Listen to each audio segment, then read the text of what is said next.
স্বাভাবিক জীবনযাপন। ইউরোপীয় ইউনিয়নের আমন্ত্রণে বেলজিয়াম সফরে যান জামাতের আমির ডাক্তার শফিকুর রহমানের নেতৃত্বে দলের প্রতিনিধিরা। একই সাথে তারা যান যুক্তরাজ্যেও। সফরের বিষয় জানাতে রাজধানীর একটি হোটেলে সংবাদ সম্মেলন করেন জামাতের আমির। জানান, বাংলাদেশের গণতন্ত্রকে টেকসই করতে সহায়তা চেয়েছেন ইউর কাছে।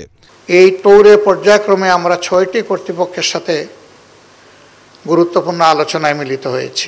এ সময় আগামী রোজার আগে জামাত নির্বাচন চায় একদিন আগে করা তার এমন বক্তব্যের ব্যাখ্যা দেন আমিরে জামাত। বলেন, নির্বাচনের আগেই পূরণ হতে হবে জরুরি সংস্কার সহ ৩ দাবি। এই সংস্কারগুলো সাধন না করে যে নির্বাচন হবে, এই নির্বাচন গণতন্ত্রের কোনো ভিত্তি রচনা করতে পারবে না। বরঞ্চ অতীতের নির্বাচন, যে নির্বাচনগুলো দেশ এবং জাতির কাছে, বিশ্বের কাছে মোটেই গ্রহণযোগ্য হয়নি, সেরকম হয়তো বা আরেকটি খারাপ নির্বাচন হবে। আমরা ওই নির্বাচন চাই না। রাজনৈতিক দলগুলা যত তাড়াতাড়ি এবং যত আন্তরিকভাবে সংস্কারের সহযোগিতা করবে, তত তাড়াতাড়ি নির্বাচনের পরিবেশ তৈরি হবে।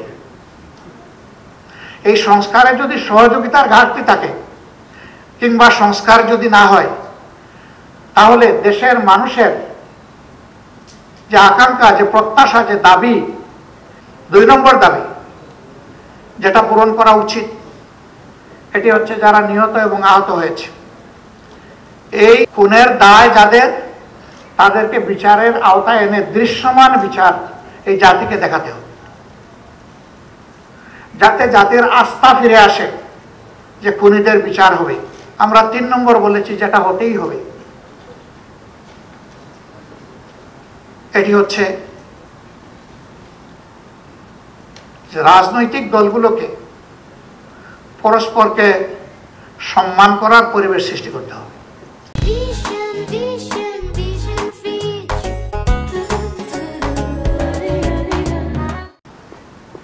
আমি জিতে গেলে নির্বাচন সুষ্ঠু, হেরে গেলে দুষ্ট, এই মানসিকতা থেকে বের হয়ে আসতে হবে।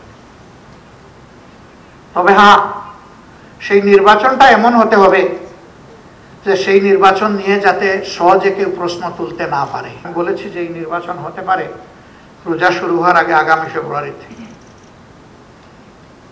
আমি আবারও বলছি, এটা তখনই হতে পারে যখন এই শর্তগুলো পূরণ হবে। এই শর্ত পূরণ ছাড়া কিন্তু ওই মার্চ ফেব্রুয়ারি কোনো কিছুই ঠিক থাকবে কিনা আল্লাহই ভালো জানে। যে সংস্কারের মধ্য দিয়ে নির্বাচনের সুষ্ঠু পরিবেশ তৈরি করা হোক, সে দাবি পূরণ না হওয়ার কারণে নির্বাচন অনিশ্চিত হয়ে পড়বে এবং তার দায় রাজনৈতিক দলগুলোকে নিতে হবে।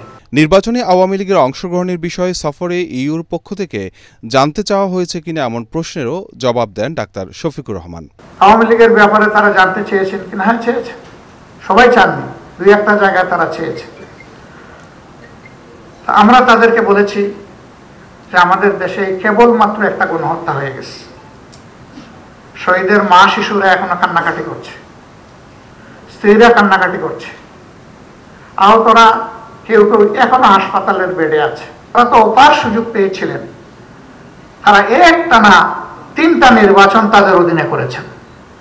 সেই নির্বাচনগুলোকে নির্বাচন রাখলেন না কেন? তারা তো নির্বাচনের জান কবজ করেছেন। এমনকি জনগণ তো বলে যে তাদের ভোটাররা, তাদেরকে যারা সমর্থন করে, ওরাও নির্বাচনের প্রতি এতটা আস্থা হারিয়ে ফেলেছিল, তারাও ভোট দিতে যায়নি।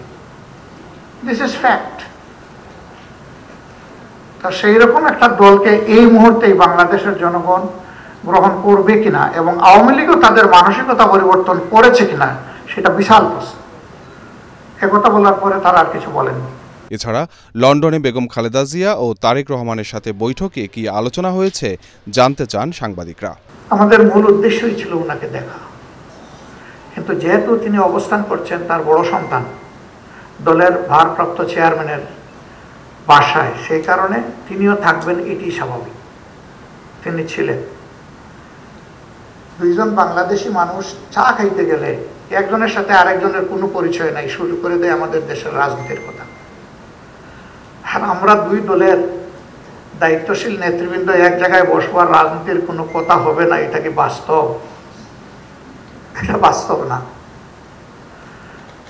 কথা তো হয়েছে, কিন্তু আমরা সুনির্দিষ্ট কোনো বিষয়ে কথা বলিনি। কখন নির্বাচন হবে, কিভাবে নির্বাচন হবে, বিচার প্রক্রিয়া কিভাবে হবে না হবে, বিভিন্ন বিষয় নিয়ে আমরা সাধারণ আলোচনা করেছি। ওইটা ডিসিসিভ কোনো ডিসকাশন ছিল না। ইকরামুল হক সায়েম, এটিএন বাংলা, ঢাকা।